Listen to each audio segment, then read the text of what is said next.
درود بی پایان به ایران، درود بی پایان به همه شما دوستان عزیزی که بیننده این برنامه هستین. در خدمت دکتر نوذری گرامی هستم. پیشا پیش نوروز باستانی رو بهتون تبریک میگم. امیدوارم سال خوبی پیش روی هممون باشه و به آرزوهامون برسیم، سالی سرشار از سلامتی و موفقیت. میریم پیش دکتر نوذری گرامی. دکتر جان درود بر شما. درود بر شما افشین گرامی و درود به هممیهنان عزیزمون به ویژه در ایران. نوروزتون نوروز هممیهنانمون، نوروز ایران خجسته و پیروز. آرزوی بهترین ها رو دارم به ویژه برای نوجوانان و جوانان ایران که واقعا زیر بیشترین فشارها هستن. با این وجود بارها و بارها فرهیختگی خودشون رو نشون دادن، ادب خودشون رو، عشق خودشون رو به ایران، عشق خودشون رو به تاریخ ایران و واقعا مایه سرافرازی و سربلندی ما هستن. خوشحالم که در خدمت شما هستم. اختیار من خوشحالم که شما رو داریم در این نوروز باستانی. سپاسگزارم ازتون بابت اینکه همیشه در کنار ما بودیم و همیشه ما تونستیم یعنی اجازه دادین که ما از دانش شما استفاده کنیم، دانشتون ما به اشتراک گذاشتین و این موضوع این برنامه راجع به اهمیت علوم پایه در ارزیابی‌های اجتماعی. میخوایم از خود فرهنگ شروع کنیم. مثلا این فرهنگی که خوشبختانه مردم ایران من میبینم مخصوصا جوان‌های روز به روز دارن بیشتر علاقمند میشن به ایران شناسی، هم فرهنگش، هم تاریخش، هم حتی جغرافیای ایران. جاهای مختلف میرن، کلیپ‌های مختلف من میبینم در فضای مجازی، در همین شبکه‌های اجتماعی مخصوصا در یوتیوب خیلی خیلی زیاد شده. واقعا اینها همش خبرهای خوبی است. هر چقدر ما ایرانی تر بشیم راحت‌تر میتونیم کشورمون رو پس بگیریم و کشورمون رو آزاد بکنیم. واقعا این کشور ما الان اشغال شده. خب دکتر جان گوش میکنیم به صحبت‌های شما. ببینید واقعا نقش علوم پایه چی هست در ارزیابی‌های اجتماعی، در ارزیابی‌های سیاسی، در ارزیابی‌های تاریخی. یک سری بزنیم به چارلز داروین. خاطرتون هست که بارها به بینندگان شما گفتم که چارلز داروین دو واژه رو وارد قلمروی علم میکنه. یکی واژه بخت هست. بخت. پیش از اون بخت به معنای الا بختکی بودن بود. واقعا الا بختکی. اما داروین بخت رو وارد قلمروی علم میکنه و بعد گزینش طبیعی. گزینش طبیعی یعنی چی؟ این رو هم بارها گفتم، یک بار دیگه توضیح میدم برای بینندگان شما. فرض کنید شما 10 تا موش دارید. از این 10 تا موشی که تازه به دنیا آمدن 8 تاشون دارای پوست روشن هستن، 2 تاشون دارای پوست تیره هستن. حالا در آریزونا زندگی میکنن. اگر در آریزونا هوا تیره بشه به ناگهان برای روزها و هفته ها به دلایلی، اون شاهین اون موشهای سفید رو راحت تر میبینه و اون موشهای سیاه زنده میمونن. بنابراین اونها تولید مثل میکنن و احتمال اینکه نوزادان اونها دارای پوست تیره باشن بالا میره. گزینش طبیعی. طبیعت میاد و دست به یک انتخاب میزنه. حالا اگر فرض کنید که هوا دوباره روشن بشه برای روزها و هفته ها، ماه ها، اون شاهین، اون عقاب در یک هوای روشن اون موشهای تیره رو راحت تر پیدا میکنه. بنابراین اونها فرصت حیات پیدا میکنن و این رو زیاد شنیدید که اونهایی دوام میارن که توانایی سازگاری رو با محیط رو دارند، نه اونهایی که الزاماً قوی ترین هستند، نه اونهایی که الزاماً حتی باهوشترین هستند. ببینید گفتم باهوشترین. گاه یک فرض کنید فرزندی به دنیا میاد، تنومند هست و از یک هوش استراتژیک خوب هم برخوردار هست و خب پدر و مادر افتخار میکنن که ما یک فرزندی داریم که قوی است و هوش استراتژیک بسیار خوبی هم داره، چه آینده درخشانی داره. حالا فرض کنید که دست روزگار جنگ ایجاد بشه، دولت مردان اون فرزند توانمند و باهوش رو میفرستن خط اول جبهه و به احتمال بالا کشته میشه.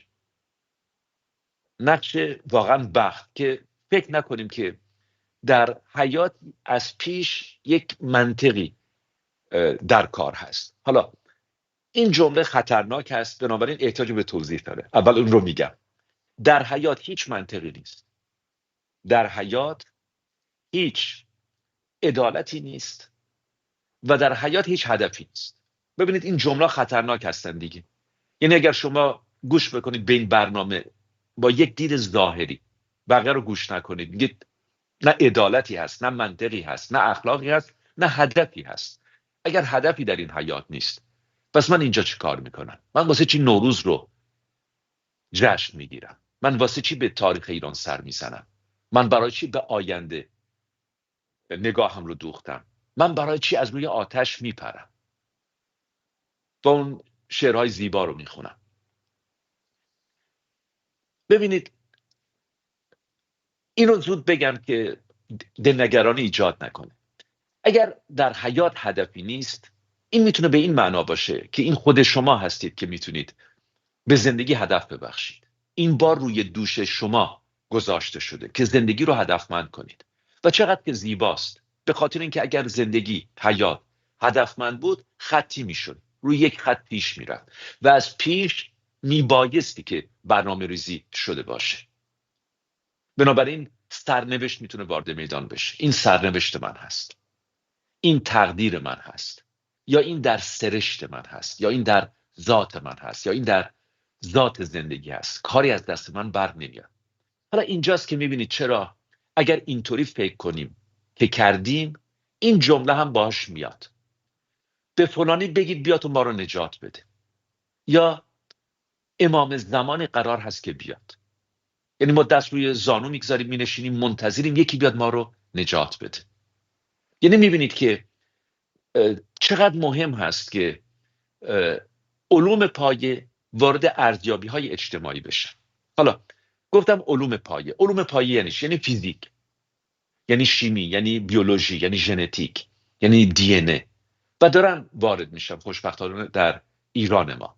اما واسه مراقب باشید. چرا؟ نگاه کنید به همین فیزیک کوانتوم، بسیار جذاب هست، واژه‌هاش جذاب هست، در هم تنیدن، ذرات زیر اتم، اصلا فوق‌العاده است. اما میبینید که به ناگاه مورد استفاده واقعا فریبکاران قرار میگیره، یا آدم‌های نادان شروع میکنن تولید عرفان کردن، یا تولید تصوف کردن، یا بخت و اقبال و ستاره شناسی کردن با مراجعه کردن با فیزیک کوانتوم. و چون این فیزیک کوانتوم جذاب هست، میتونن این بازار رو بفروشن. یعنی یک جورایی واقعا سر مردم رو کلاه بگذارن و همین سادگی. و این هم جالب هست که شما بدونید که ما برای نمونه در حال حاضر مطالعاتی هست که در ایالات متحده امریکا بیش از بسیار از کشورهای دنیا خرافات داره. یعنی خرافات در حال بازگشت هستن. و حتی در میان الیت ایرانی که در خارج از کشور زندگی میکنن، برخلاف اونهایی که در ایران زندگی میکنن. یعنی اونهایی که در ایران زندگی میکنن به مراتب بیش از اونهایی که در خارج از کشور زندگی میکنن خودشون رو از خرافات دور کردن. یعنی به خاطر اینکه محروم هستند، رفتن به سراغ اینترنت، رفتن به سراغ تلفن‌های همراه خودشون. اما به جای اینکه برن اینجا و اونجا سر خودشون رو گرم کنن با این رسانه‌های فارسی زبان، رفتن به سراغ علم و دانش، به ویژه علوم پایه. حالا وارونش در بیرون هست، چون محروم نیستند، چون همه چیز در اختیار اونهاست. فکر کردن رو فراموش کردند، با اندیشه سنجشگر خداحافظی کردند.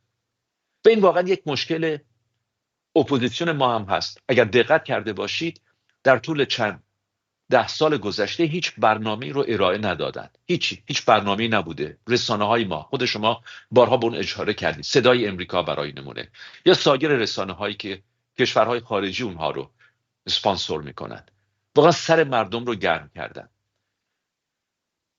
نوروز هست، سال نو هست و لازم هست که ما به فرهنگ ایران، به تاریخ ایران با یک نگاه تازه سری بزنیم.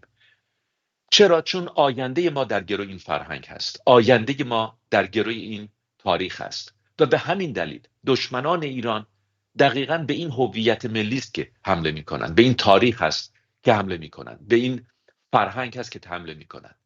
و افشین گرامی، اگر شما دارای بزرگترین علم ها باشید، بزرگترین تجهیزات، ابزار علمی رو داشته باشید، اما فرهنگ دستوار شما نباشه، فرهنگ عصای دست شما نباشه، به هیچ جایی نخواهیم رسید. و ما نمونه اون رو در ژاپن دیدیم. در ژاپن در زمان جنگ ژاپنی ها در یک روز 200,000 چینی رو به قتل رسوندن و میخندیدند با افزارهای شیمیایی و میکروبی.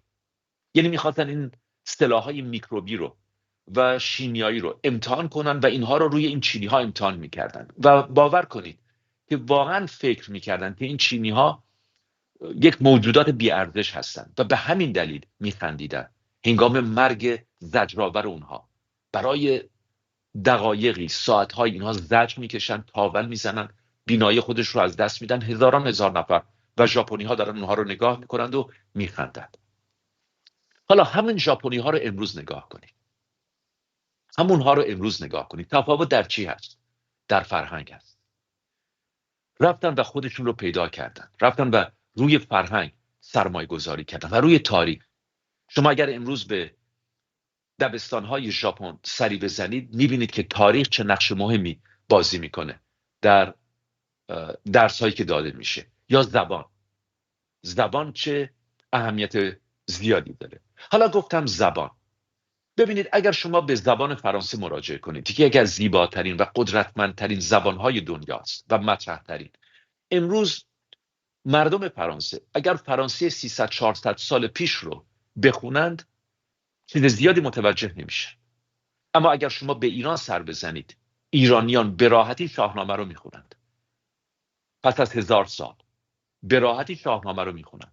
اگر شما به ایران سری بزنید به راحتی حافظ رو میفهمند. حتی اگر سطح تحصیلات اونها بالا نباشه، سعدی رو به راحتی میفهمند، مولانا رو میفهمند. حالا شما سری بزنید به کشورهای آنگلوساکسون، زبان امروز اونها رو بسیار قدرتمند هست، زبان مطرح دنیا هست.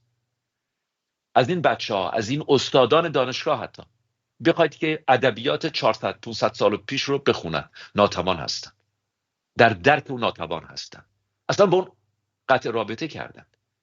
بنابراین میبینید که یک چیز حیرت آوری در سرزمین ایران میگذره و مسئله هست که دشمنان ایران به اون پی بردند و به همین دلیل دشمنان ایران مرتب به این فرهنگ و به این تاریخ حمله ور میشن. اونها به ارزش ایران ما پی بردن، اونها به ارزش تاریخی اون، به گنجینه تاریخی، به گنجینه انسانی ایران ما پی بردن.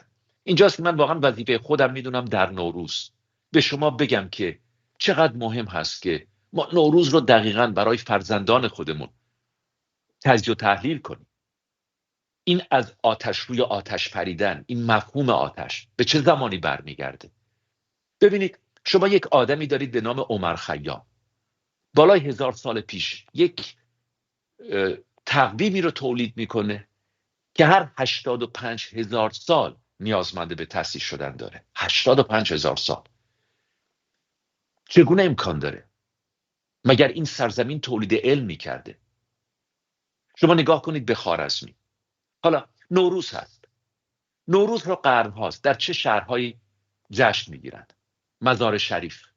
مزار شریف آیا در جغرافیای سیاسی امروز ایران هست؟ نه. هرات در جغرافیای سیاسی امروز ایران هست؟ نه. بلخ بزرگترین مراسم برای سده ها. بلخ پایتخت علم و دانش، پایتخت فرهنگ، در جغرافیای سیاسی امروز ایران نیست. بزرگترین قهرمان علمی ما، یکی از سرشناسترین اونها، ببینید در اروپا چقدر مجسمه از او ساختن. خوارزمی. آیا خوارزمی در خوارزم هست یا در جغرافیای سیاسی امروز ایران؟ در جغرافیای سیاسی امروز ایران نیست. همینطور چه شخصیت‌هایی برجسته ما واقعا داریم. حالا نگاه کنید به گستره فرهنگی ایران. به گستره فرهنگی ایران در هرات هست، در بلخ هست و همینجا درودی میفرستم به هم میهنانمون در افغانستان و در ازبکستان و در تاجیکستان و در بحرین و در یمن و در ایران عزیز. حالا سری بزنیم به دنیای علم، علوم پایه. بریم به سراغ زیست شناسی، بریم به سراغ بیولوژی. در ایران ما مرتب منتظرن یه نفر بیاد و اونها رو نجات بده، یک امام زمانی بیاد و اونها رو نجات بده، چون هیچ وقت ما رو تشویق نکردن به خود باوری، ما رو تشویق نکردن به خودآگاهی، ما رو تشویق نکردن به خرد همگانی. خرد جمعی واقعا یعنی چی؟ و اگر شما نگاه کنید به دی ان ای آدم ها، شما در این دی ان ای آدم ها، افشین گرامی، برای نمونه هیچ ژنی پیدا نمی کنید که این ژن هوموسکسوالیتی باشه، یا ژن هتروسکسوالیتی باشه، یا ژن، فرض کنید این رو بارها گفتم، کفر و ایمان باشه. کفر و ایمان باشه، پیدا نمی کنید اینها رو. اما این دی ان ای شما همه این قابلیت ها رو در اختیار شما قرار میده. انسان قابلیت هایی داره، توانایی هایی داره. برای نمونه خشونت رو، محبت رو، فداکاری رو، این توانایی رو شما دارید. شما توانایی کفر رو دارید، شما توانایی ستمگری رو دارید، توانایی ایمان رو دارید، توانایی بخشندگی رو دارید. همه این توانایی ها در شما هست. اما فکر نکنید که توان خشن یا فرهیخته یا ادیب به دنیا آمدید و هیچ کارش هم نمیشه کرد، یا وارونه اون. و بعد هم یادتون باشه در زندگی هیچ منطقی نیست. این خود ما هستیم که باستی منطقی به اون ببخشیم. در زندگی هیچ عدالتی نیست.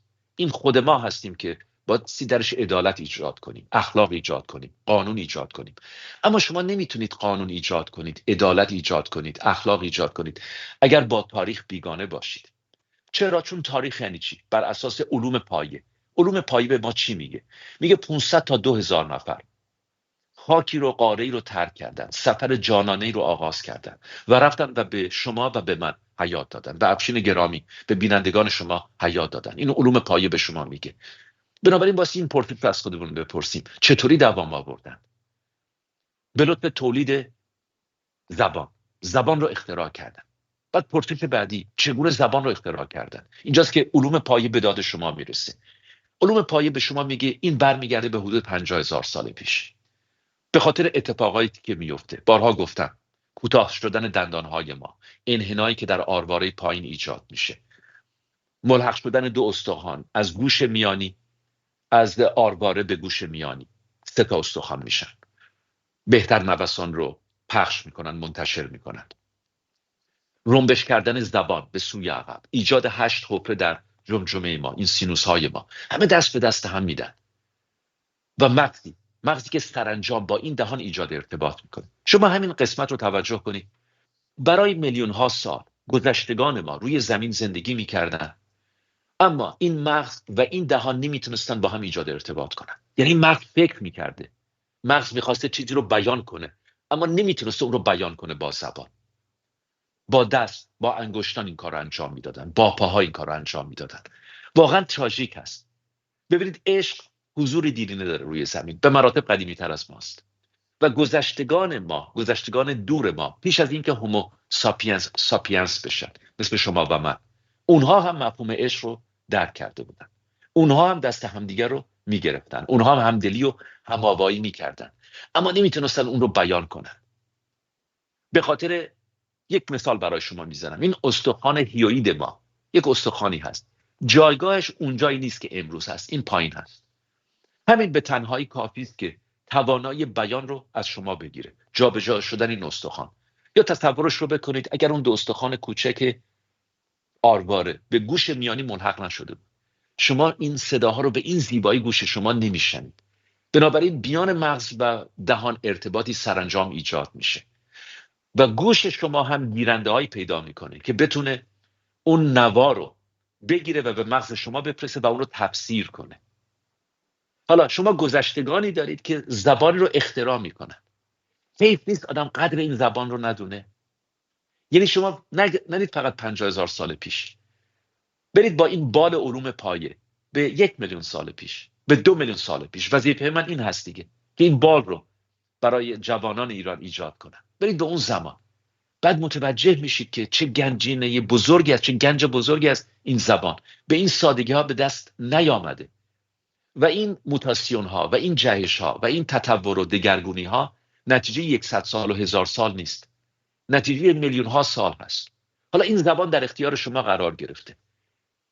حالا ما 10,000 سال پیش هستیم، میایم جلوتر، میرسیم به ایلامی ها، ماد ها، هخامنشیان، ساسانیان، بیاید جلو. میرسیم به گذشتگانمون، میرسیم به حافظ، میرسیم به فردوسی. ببینید زبان قدرتمندتر شده، واژه‌های تازه ایجاد شده، همینطور جلو میان.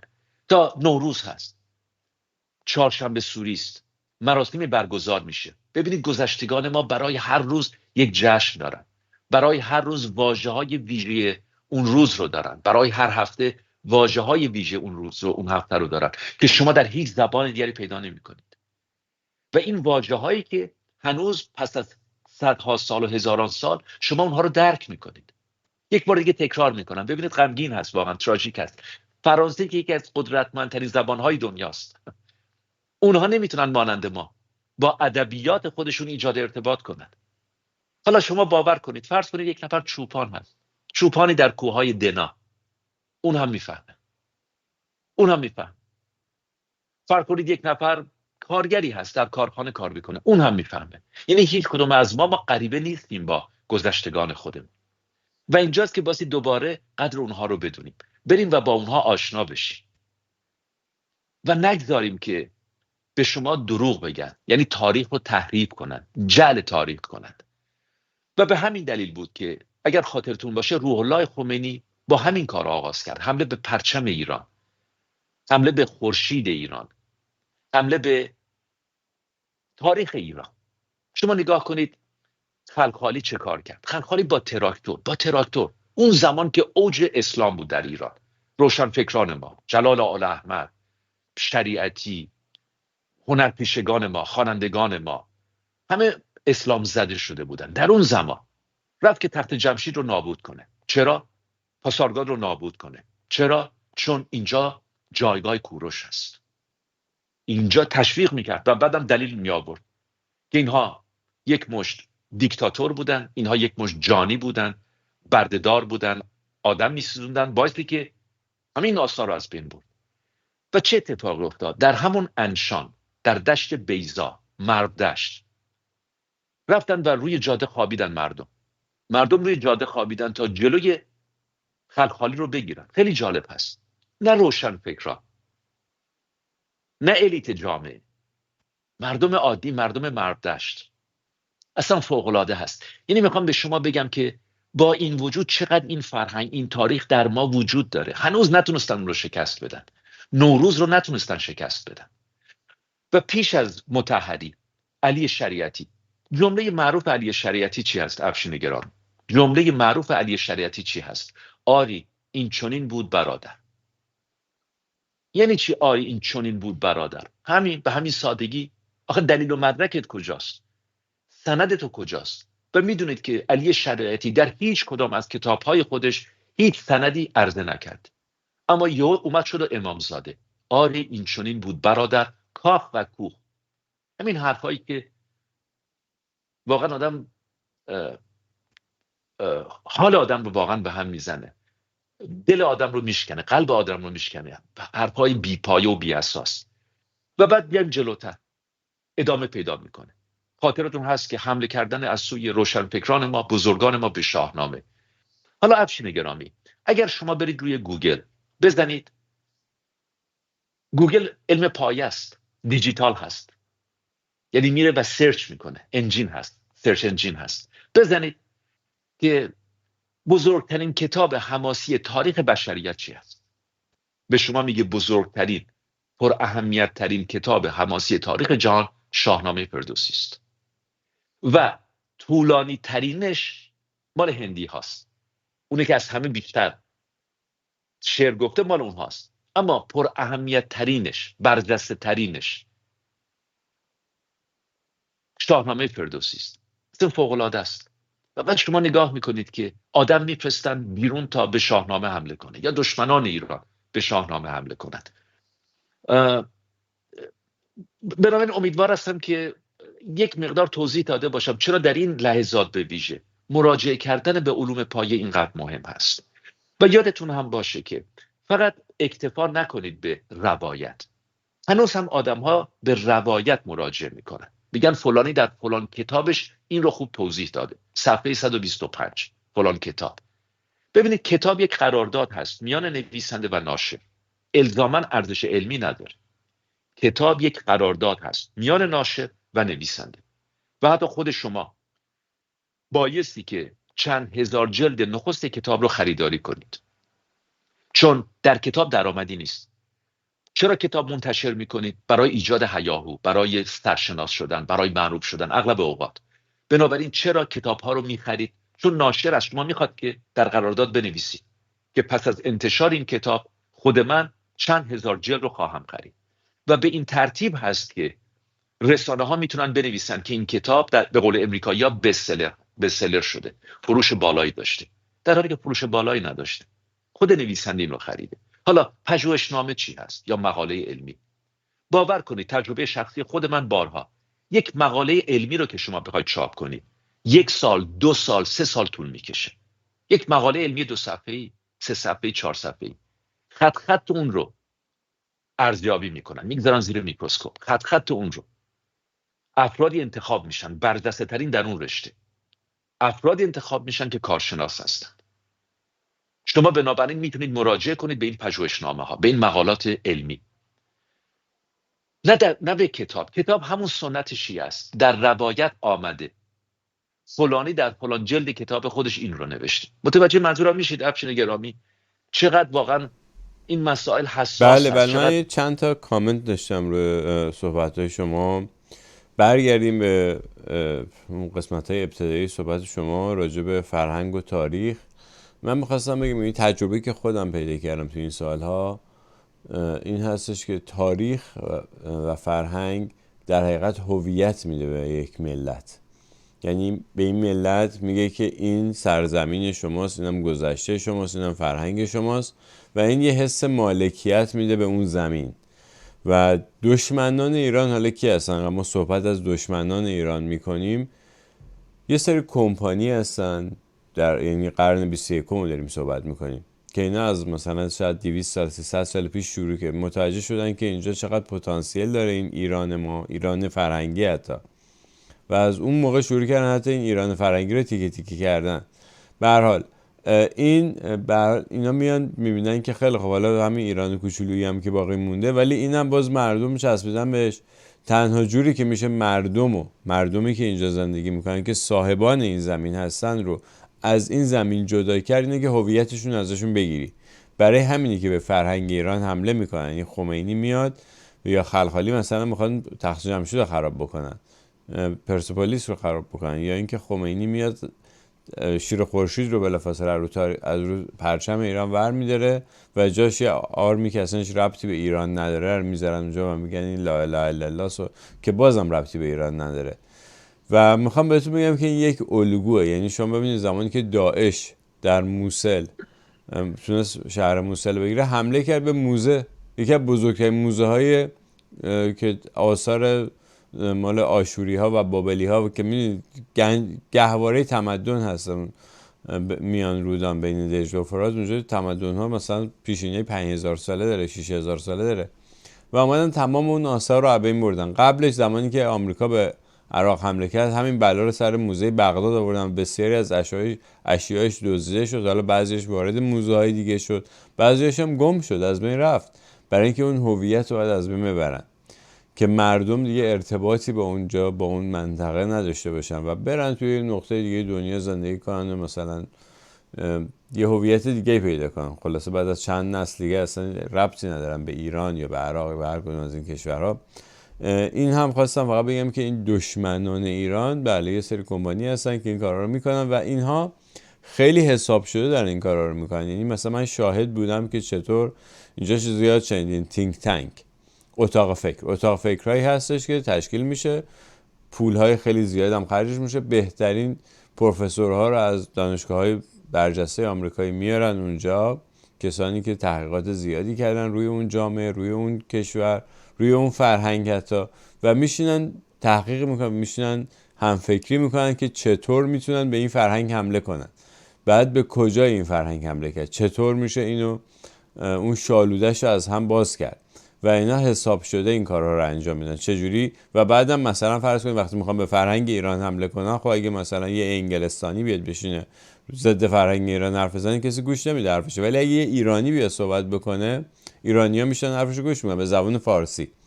خب این میتونن اون ایرانیه رو از اول تربیتش کنن برای این کار که کردن و میکنن و اینجوری بهش یاد میدن که چجوری، بهش دلیل میدن که چرا باید حمله کنه به این فرهنگ. یعنی اونم فکر میکنه داره یه کار درستی انجام میده، بازیچه است، در حقیقت بازیچه همون کمپانی هستن که در نهایت اونا میخوان به این، یعنی چیزی که من در طی این سالهایی که توی این جریان فعالیت کردم متوجه شدم، از نزدیک دیدم و به ژن اشاره کردین. میخواستم ازتون بپرسم، ما یعنی شما گفتین البته بارها که ما مثلا ما ژن بدجنسی یا خوشجنسی نداریم، همش برمیگرده به آموزش و آموزش هم در حقیقت همون محیطی که ما توش داریم رشد میکنیم به ما داره آموزش میده.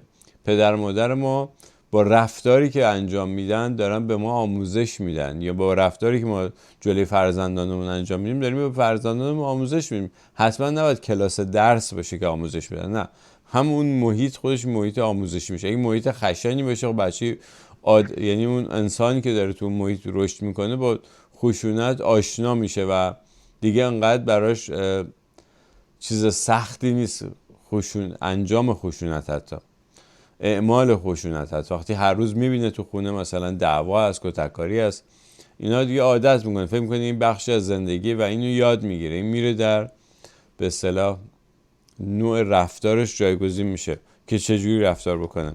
و یکی دیگه هم راجع به این کتابو که گفتین، خب کتاب در حقیقت وقتی میگن فلانی ناشر این کتاب هست یعنی دارن بهش یه هویتی میدن، میگن این آقا یا این خانوم نویسنده است، یعنی یه دفعه عنوانش میشه نویسنده. حالا ایشون در چه زمینه، کجا تحصیلات داشته، چیکار کرده، تا حالا اینا مهم نیست، مهم اینه که ایشون ناشر این کتاب است. چون من دیدم خیلی از افرادی رو که میخوان در رسانه‌های آمریکا مطرح بکنن اول میان میگن که آقا ایشون ناشر فلان کتاب، این بهونه میارنش توی برنامه و شروع میکنن بهش تریبون میدن که این حرفشو بزنه و اینجوری بهش هویت میدن. و ما حالا ورژن ایرونیش هم زیاد دیدیم که خوشبختانه الان مردم ایران به خاطر اینکه اینقدر کلا سرشون گذاشته این جمهوری اسلامی تو این 45 سال دیگه اون اندیشه سنجشگرشون تا حدود زیادی روشن شده. چیزی که من متوجه شدم مخاطب ایرانی خیلی مخاطب باهوشیه،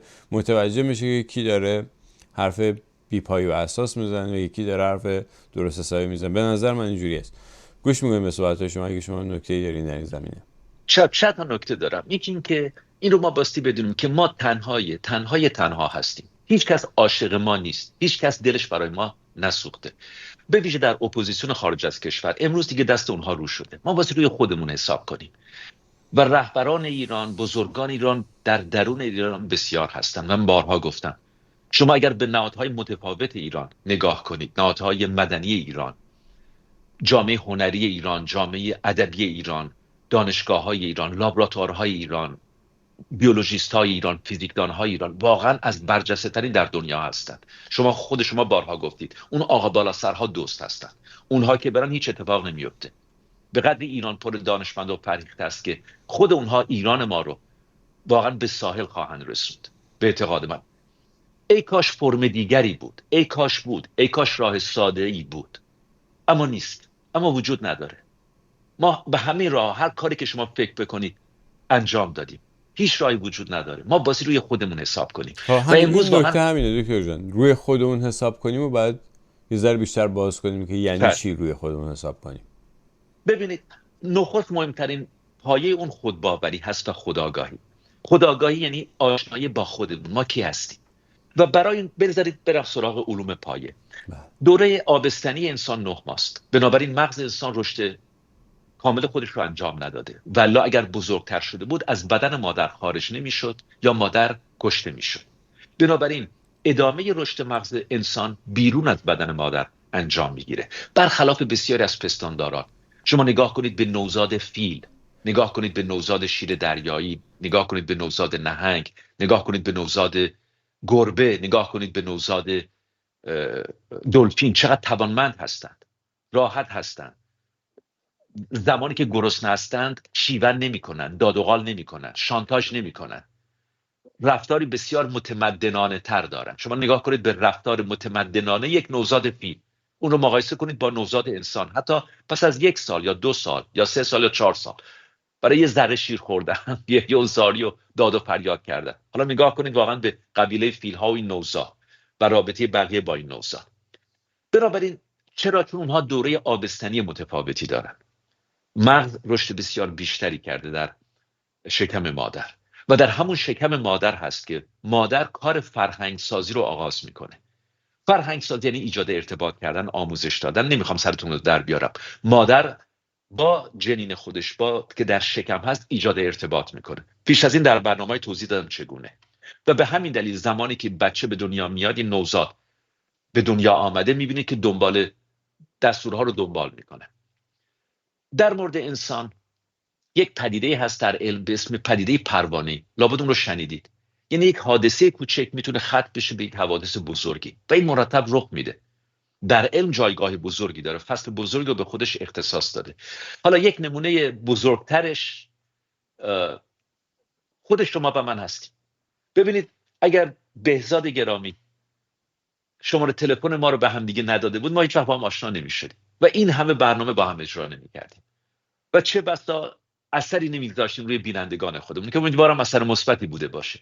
اینو میخوام بگم با یک شماره تلفن و شخصی به نام بهزاد بازرگان، دیدید که واقعا میخوام از او سپاسگزاری کنم. متوجه اثر پروانه‌ای میشید. یعنی یک کار کوچک میتونه اثرات بزرگ داشته باشه. حالا بریم در دنیای بیولوژی و نورون ها. این بچه به دنیا آمده. این دی ان ای شما تمام پروتئین ها رو در اختیارش قرار میده. پروتئین یعنی چی؟ یعنی آجر حیات. آجر حیات. شما زمانی که میگید خاطره یعنی اسید امینه. شما زمانی که میگید اندیشه سازی، فرهیختگی، یعنی این اسید امینه ها کنار هم قرار میگیرن. این ژن ها این پروتئین ها رو در اختیار این نوزاد قرار میدن. حالا این نوزاد در معرض اثر پروانه‌ای قرار میگیره و این اثر پروانه‌ای میتونه سیناپسی رو در این جهت ایجاد کنه یا سیناپسی رو در اون جهت ایجاد کنه. برای نمونه شما نگاه کنید، کوچک هستید، خردسال هستید و خرافات رو وارد این مغز شما میکنن. این سیناپس ها جهت دیگری پیدا میکنن. یعنی همون اسید امینه ها به گونه دیگری کنار هم گذاشته میشن. اثر پروانه‌ای رو دست کم نگیرید. و جالب هست ببینید، شما آدمی هستید بسیار کافر است. اینو شنیدید، میگن یک شبه مؤمن شد. یک اتفاقی افتاد، اون کافر مؤمن شد. جالب نیست؟ در حالی که اگر دترمینیسمی در کار بود در ژن‌های شما، امکان نداشت بتونید از این زندان ژن خارج بشید. شما دارای ژن کفر هستید.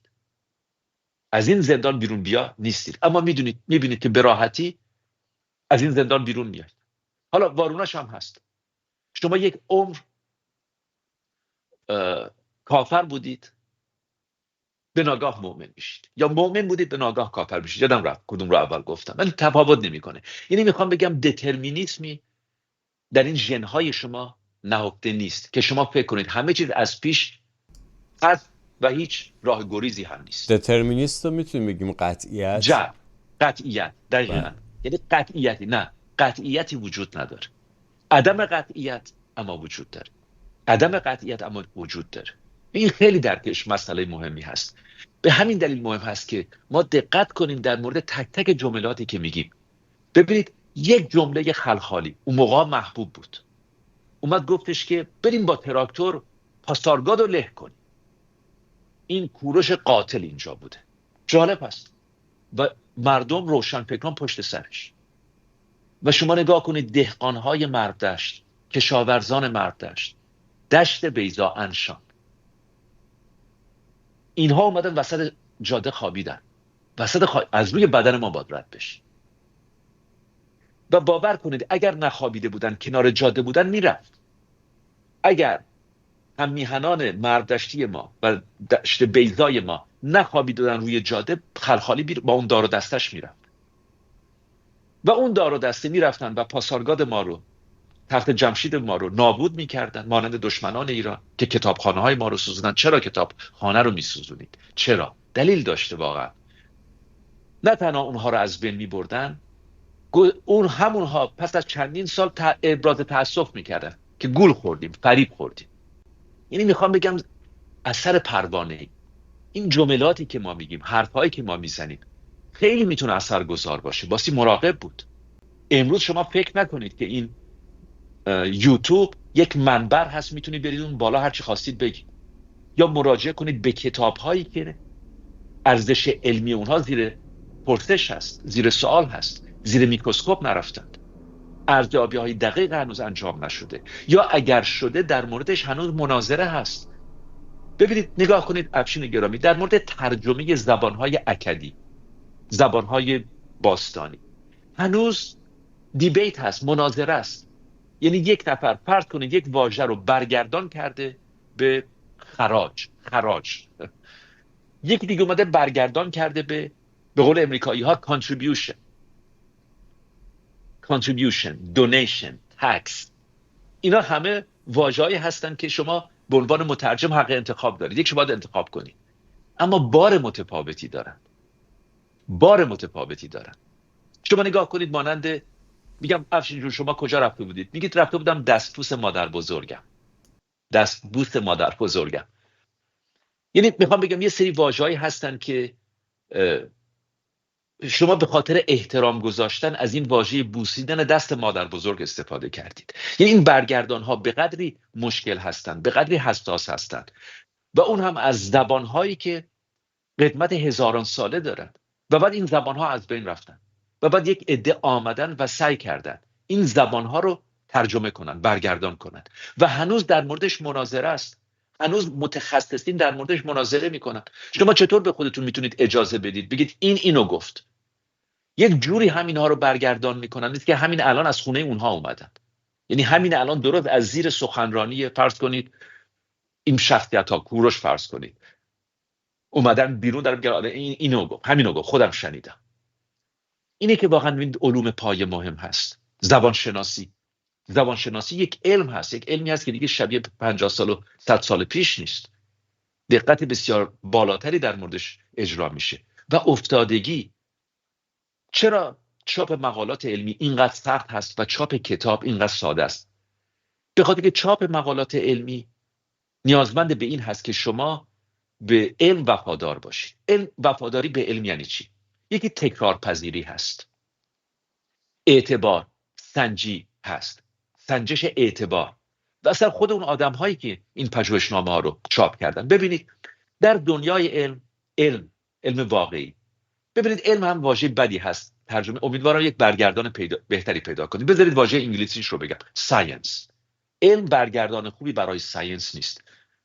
امام محمد غزالی هم عالم بود، امام محمد غزالی که واقعا دشمن علم هست. بنابراین اون ساینس رو منظور من هست. ببینید در کارهای ساینتیفیک شما پیش از اینکه کتاب چاپ کنید یا اظهار نظری کنید، باید که 10 تا 20 تا 30 تا پژوهشنامه چاپ کرده باشید، و زمانی که چاپ کردید بقیه باید که شما رو به قول امریکایی‌ها سایت کرده باشن، یعنی در مقالات خودشون از شما نام برده باشن. بهش میگن سایتیشن ایندکس. یعنی شما ترجیح برای روی گوگل میزنید گوگل اسکالر، سایتیشن ایندکس این آدم چیه؟ گوگل هم علم پایه است دیگه، سرچ انجین داره، موتور سرچ داره، به اصطلاح میزنه به شما میگه این آقا این تعداد سایر دانشمندان مراجعه کردن به یافته‌های او. بنابراین میبینید که یواش یواش شما یک وسیله پیدا کردید که یک آدم رو ارزیابی کنید.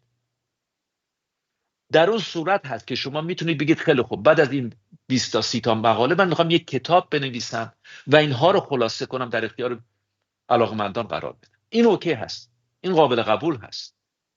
متوجه منظورم میشید؟ یعنی حساسیت هایی که واقعا وجود داره، و این علم مدرن به قدری الان دست ما رو باز کرده که حیف از فیزیک کوانتوم استفاده کنید برای رمالی. یعنی رمالی مدرن، فیزیک کوانتوم رمالی مدرن. چرا؟ چون مردم در دام جذابیت اون واژه ها میافتن. یا شما فرض کنید از جذابیت یک حروف یک کتابی برگردانی استفاده کنید برای کلاه گذاشتن سر تاریخ. بله.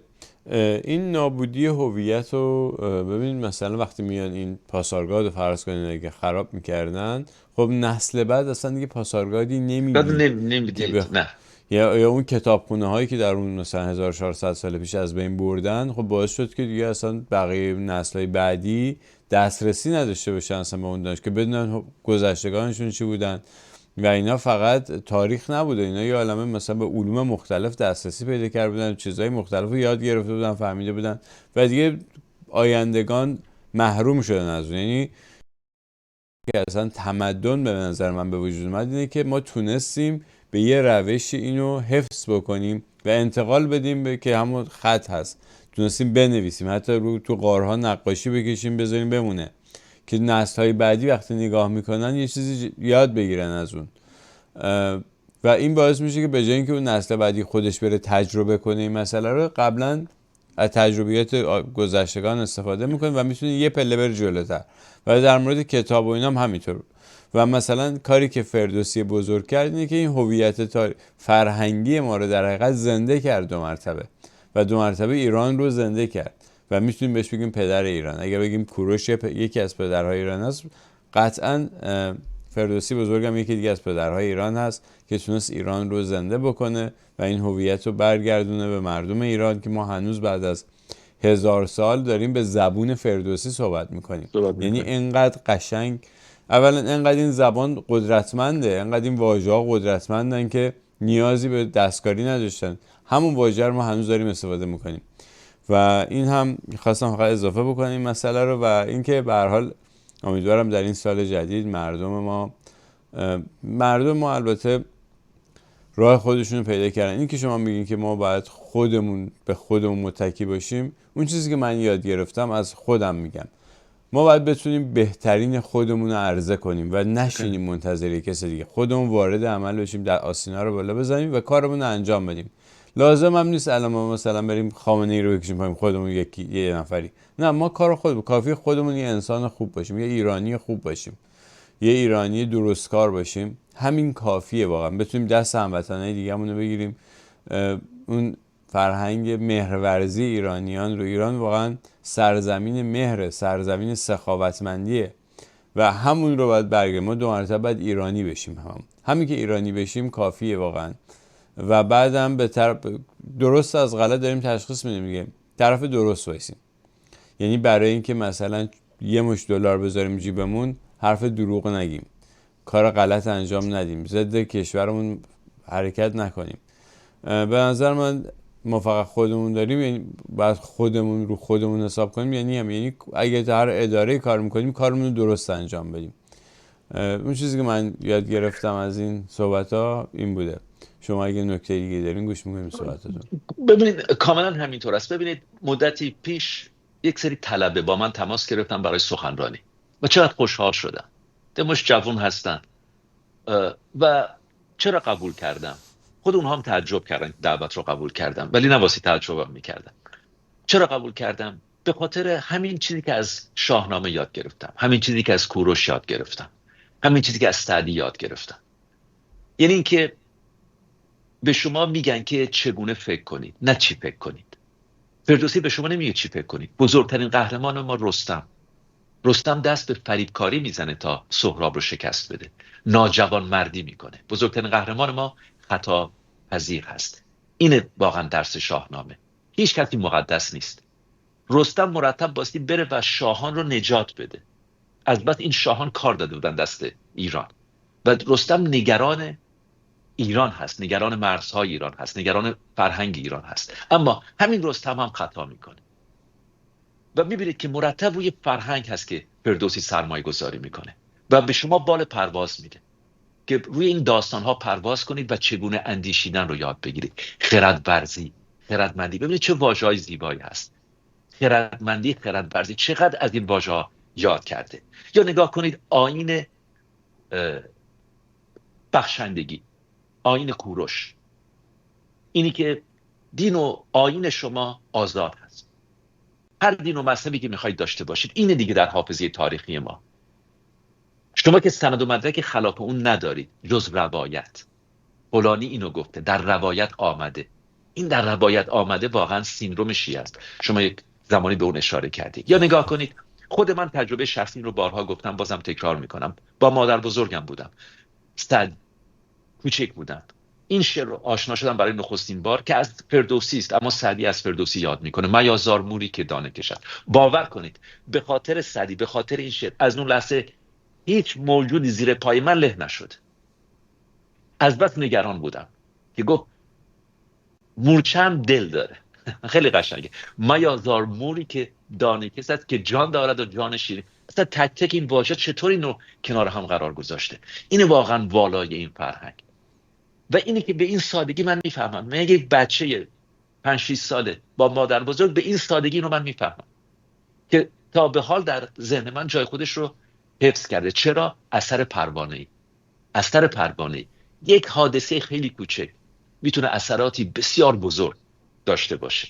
و به همین ترتیب است که وقتی نوزاد شما به دنیا میاد، از اون به بعد دیگه در شکم مادر نیست، آمده بیرون و مغز رشد خودش رو کامل انجام نداده، آماده است که از بیرون در معرض بیرون قرار بگیره. ها، یک پرسش از شما دارم.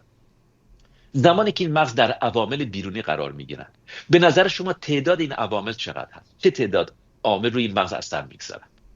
خیلی نمیدونم واقعا چه تعداد. مثلا به شما بگم کدوم رو قبول میکنید؟ 1000 تا 1 میلیون از ذهن خارج است. درست مانند کهکشان ها از ذهن ما خارج است. ببینید بارها گفت از ذهن ما خارج است. ببینید شما گاهی موقع دوستان میگن دکتر نوذری ما بچم دوقلو هست، عین هم با هم رفتار کردیم اما یکیش خوب شد یکیش بد. دوقلو یکسان هم هستن. اینه که متوجه نمیشن که این نوزاد در معرض میلیاردها قرار میگیره، از ذهن ما خارج است. ببینید یک روز شما عاشق یک آدمی هستید، خب یک روز یک جمله ای رو میگه که قلب شما رو میشکنه، تمام اون عشق رو نابود میکنه. هر چقدر که سعی میکنید اون رو دوباره بازسازی کنید امکان پذیر نیست. با یک واژه کارو خراب میکنه. یا گاه نگاه میکنید یک آدمی در یک نگاه حتی با شما صحبت نمیکنه، زندگی شما رو زیر و رو میکنه. اثر پروانه‌ای. حالا این نوزاد به دنیا آمده، به رفتار شما نگاه میکنه، به جملات شما گوش میکنه، به موزیک گوش میکنه، به ترانه ها گوش میکنه، به رفت و آمد آدم ها گوش میکنن. این نوزاد واقعا حیرت آور است. تمام این اطلاعات رو داره میگیره. یادتون باشه درست به اندازه ستارگان آسمان هست. بنابراین اگر از شما بپرسم تعداد این عوامل چقدر است، 1000 تا است، 2000 تا است، از ذهن ما خارج است. حتی درجه حرارت، حتی نور آفتاب، حتی لکه های ابر، که این لکه های ابر چطور کنار هم قرار میگیرن. اون نور خورشید که وارد اون خانه میشه و از چه دریچه‌ای با چه زاویه‌ای، و این ژن ها این پروتئین ها رو، این آجر رو در اختیار این مغز قرار داده. این مغز شروع میکنه اینها رو کنار هم گذاشتن. ارزش علوم پایه در ارزیابی های اجتماعی و سیاسی اینها رو میگذاره کنار هم. بنابراین شما ژنی به نام ژن ادب و فرهیختگی ندارید، اما این دی ان ای شما آجرش رو در اختیار شما قرار میده. اینه که واقعا زندگی یک شاهکار هست.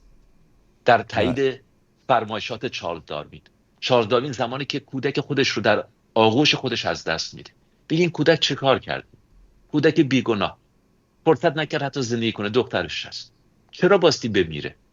اما داروین اعلام میکنه با این وجود زندگی با شکوه هست. و این خود ما هستیم که باستی درش عدالت ایجاد کنیم. خود ما هستیم که باستی درش قانون ایجاد کنیم، قانون رو بنویسیم.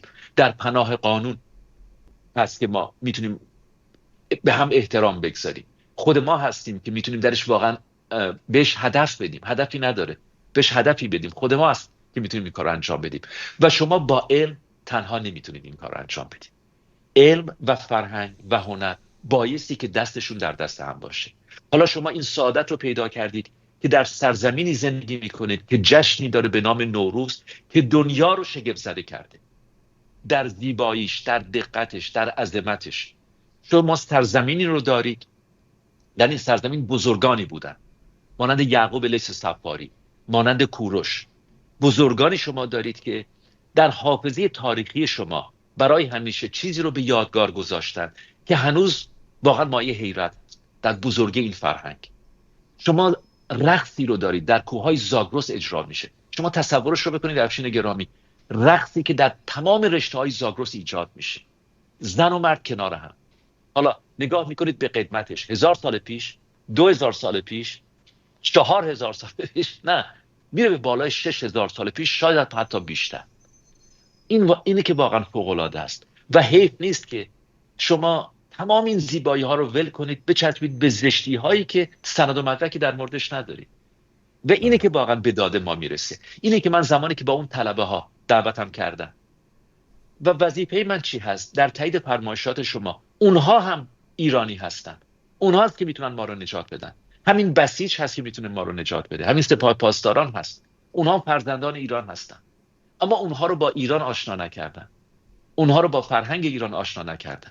ما 300,000 سپاهی داریم، بسیاری از اونها از شریفترین آدم ها هستند، از مرزهای ایران مراقبت میکنند، تروریست نیستن. اونها هستن که باستی به آغوش میهن برگرد.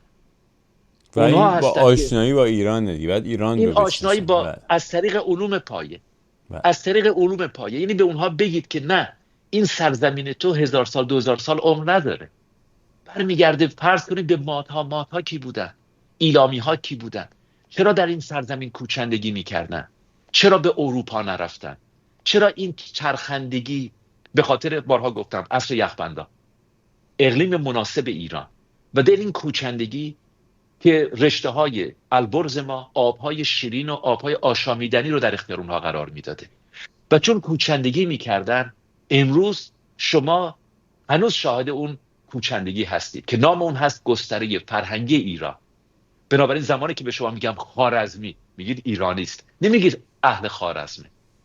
زمانی که میگیم هرات، میگیم بلخ، میگیم بخارا، سمرقند، اکباتان، ری، انشان، همه گستره فرهنگی ایران هست و این برمیگرده به اون 50 60 80 هزار سال پیش، برمیگرده به اون کوچندگی، اون در هم رفتن هاست. حالا بریم به سراغ دی ان ای. برید به سراغ دی ان ای یک لول.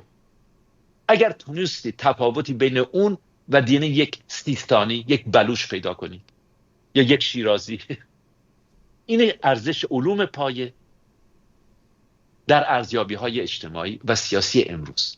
برید به سراغ اون آدم ها، بذارید اونها چشمان شما رو باز کنن. اون وقت میبینید که چرا دارن پدر خودشون رو در میارن که میگن تجزیه، چون میدونن در ایران کسی تجزیه طلب نیست. مگر شما میتونید ایران رو از یک کرد بگیرید؟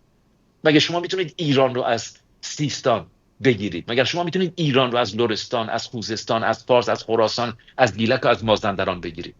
اما دلیلش اون کوچندگی است و اون کوچندگی بر نمیگرده به زمان مادها و پارسها و ایلامی ها. اون کوچندگی برمیگرده به 60,000 سال پیش، به 50,000 سال پیش و دلیل بزرگ اون عصر یخبندان در نیمکره شمالی است.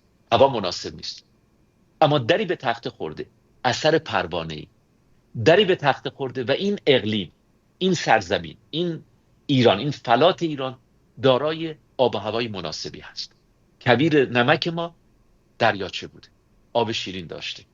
گیلان و مازندران ما در اون زمان هم سرسبز بودن، پر از دشت بودن. اینجاست که ببینید چرا قدمت انسان در گیلان و مازندران ما به چند صد هزار سال برمیگرده. از نوع دیگری بودند، اما حضور انسان در سرزمین ما از نوع دیگری که دیگه با ما نیستن برمیگرده به حدود 500,000 سال پیش. بله. و یکی از خوبیای مطالعه تاریخ، یعنی مخصوصا برای ما ایرانی ها، اینه که وقتی میریم به تاریخ مراجعه میکنیم میبینیم هر وقت که ما در راستای بالندگی همون فرهنگ، همون آیین مهرورزی و سخاوتمندی و همون آیین‌های باستانی ایران که همش منطبق با طبیعته و پاسداری از طبیعته، پاسداری از اون 4 عنصر اصلی اون زمان که میگفتن باد و خاک و آتش، یعنی هوا و آتش و آب و خاک، اینا در حقیقت نشون میده که چقدر این مردم وابسته بودن به، چقدر میفهمیدن که چه ارتباطی هست بین طبیعت و انسان و حیات